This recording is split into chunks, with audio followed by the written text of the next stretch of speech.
Зімбір ертеден келе жатқан пайдалы өсімдік.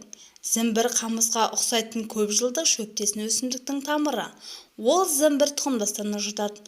Бұл топқа сондай-ақ куркума, кардамон және галангал сияқты басқа да дәмдеуіштер дайындалатын өсімдіктер кіреді.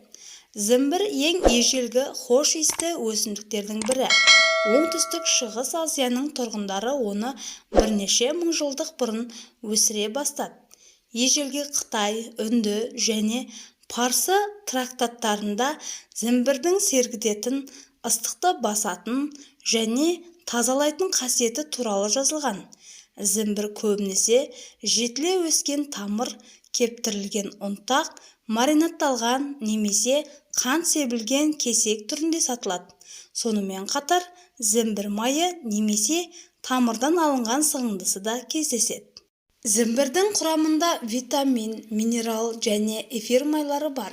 Ең танымал қасиеттерінің бірі тағамнан улану, жүрек айнуы және құсу кезіндегі көмегі.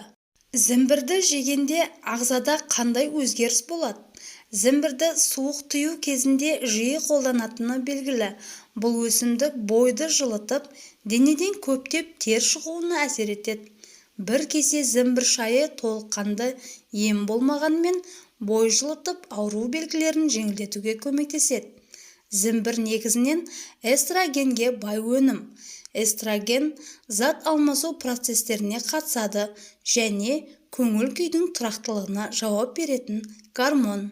Зімбірдің пайдасы жайлы аз айтылған емес, оның адам ағзасына пайдасы барын медицина дәлелдеген.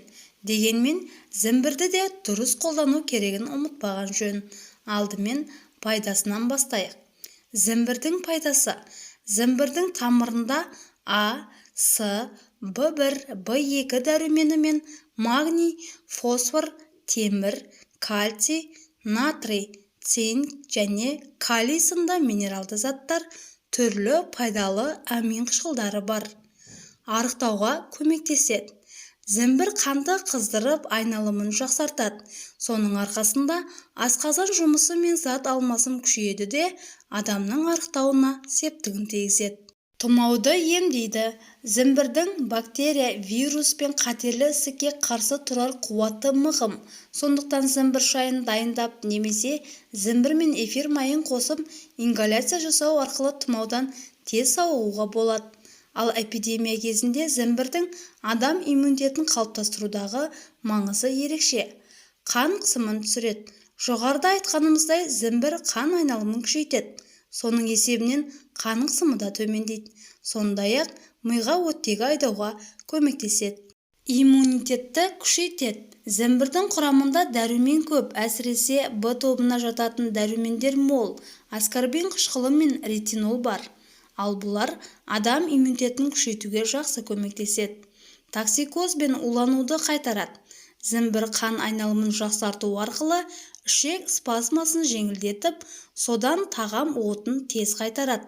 Ол үшін зімбір кішкене бөліп алып шайнап, сумен жұту керек.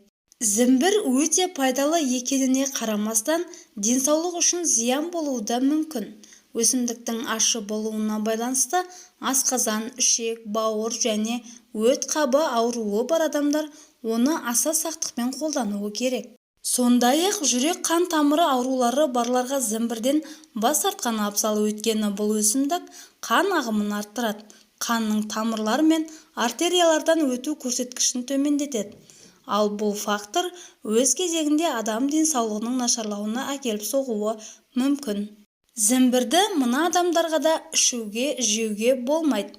Дене қызуы жоғары кезде. Зімбірді дене қызуы жоғары кезде ішуге болмайды, өйткені қызуды одан әрі көтеріп жіберуі мүмкін. Ал дене қызуы енді көтеріле бастағанда оны қайтаруға зімбір шайының пайдасы мол. Бүйрегінде тасы барларға. Зімбір бүйректегі тастың ары-бері қозғалуына әсер етуі мүмкін. Ал бұл бүйрекке жақсы емес. Жүктілігі екінші кезеңінде. Негізінен зімбір жүкті әйелдердің жерігін басуға септігін тигізетін өсімдік. Бірақ оны жүктіліктің екінші кезеңінде қолдануға болмайды. өйткені қан қысымын көтеріп жіберуі әбден мүмкін. Зімбірді аспаздық саласында қолдану. Зімбір көбінесе дәмдеуіш ретінде қолданылады. Сондай-ақ оның тамырынан тосап қайнатып, оны сорпаға қосады. Жаңа піскен немесе маринадталған күйде жейді. Зімбірді кондитерлік өнімдерге, тәтті тағамдарға және сусындарға да қосады. Сонымен қатар кәмпит, тосап, печенье, кекс, бисквит, компот, пудинг, сыра, ликер құрамында да зімбір кездеседі. Зімбір шайын дайындау әдісі. Кішкене кастрюльге немесе туркаға су жылытып, оған зімбір үгітілген лимон қабығын салыңыз. Суды қайнатып, оны оттан түсіріңіз. Дәміне қарай қант, бал және лимон қосып, шыны-аяққа құйыңыз. Ыстық түрде ішу керек. Бүгінгі пайдалы ақпаратым осымен тәмам. Егер де видео ұнаса, лайк басып, төменге өз пікіріңізді қалдыра кетіңіз.